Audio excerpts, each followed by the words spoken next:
Our region is Near East and North Africa.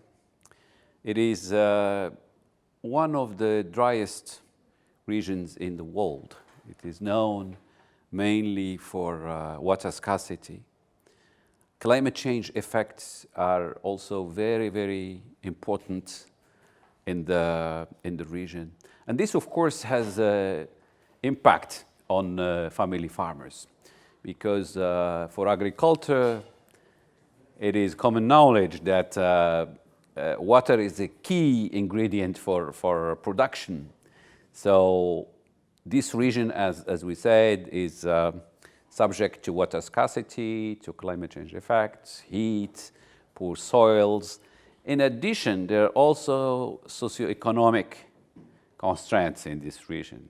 As you know, also there is a series of conflicts in the region that affects also the economies of the countries, affects the prospects for employment. We have effects of migration. So these are just some of the key constraints, but the region really struggles with all these constraints and their effects on small-scale family farmers. All the work that FAO doing in the region is focusing on family farmers. It's not just the regional initiative I'm going to describe a little more in details, but we basically helping the countries, I mean, as FAO does in the whole work, to develop their policies and their strategies to tackle the key issues of food and agriculture in regions.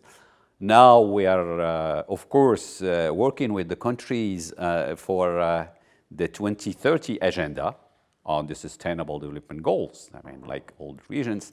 So hunger, poverty, natural resource management, all these important goals for the SDGs are also the focus of our work in the region. More specifically, we have three main regional initiatives in North Africa and the Near East.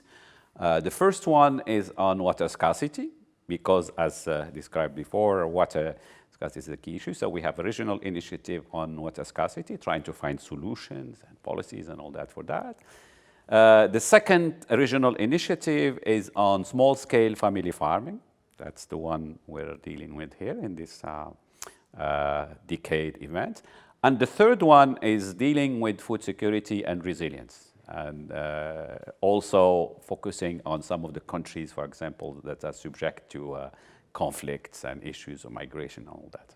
I think the launch of this UN Decade of Family Farmers is timely, and it's a good opportunity to put back on track in the agenda all the issues and the priorities for small-scale family farming, not only in our region, but globally. But more specifically for our region, as we are looking forward in the next decade, the work with FAO and its partners need to look at new ways for achieving the SDGs, as we mentioned.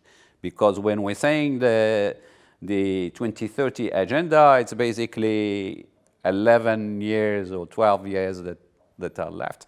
And we have to achieve those important targets. And this is a key, very important challenge. So I think one of the most important aspects of this decade is to find ways how to help the countries and the small-scale farmers in the region to move forward and to achieve some of those targets. We can look at actually at the action plan that has been launched here these days.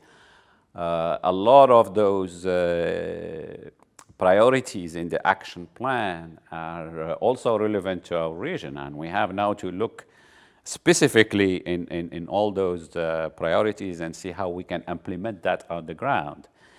For instance, I can give some examples. The productivity of agriculture, especially in smallholder farming, it's still very low. And it's still, as I mentioned earlier, dependent on climatic changes and water scarcity. So we need to find new ways and new innovations not only technology, but also policies and institutional innovations to help those farmers to increase their productivity and their livelihood. So this will be one of the important focus looking forward to this decade. The importance of communication relates to, first of all, to raising the awareness, because we know that agriculture and farming, food systems, agri-food systems in our region and also globally is produced mainly by small-scale family farming. This is a very important point, and we need to communicate this and keep raising the awareness about this point, that these are the people who are producing our food in the future, and we need to give them that credit, and we need to give them that attention, and also to look at some of the key challenges that they're facing on a daily basis.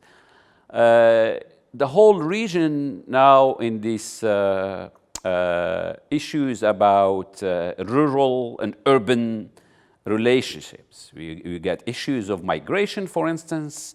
We have issues of urbanizations, people moving from the rural areas to urban areas. Communication can be very important here also to raise the awareness about the issues. Why, for instance, the youth in this region leaving from rural areas, going to the cities? Can we find new ways? Not when we say communication, we also have to innovate there. For instance, one key area of how can we use and how can we harness all the digital innovation tools and the communication ways for integrating or for opening new avenues for the youth in these countries. And I think this can generate some impact, not only on the farmers, but also on the whole societies in the region.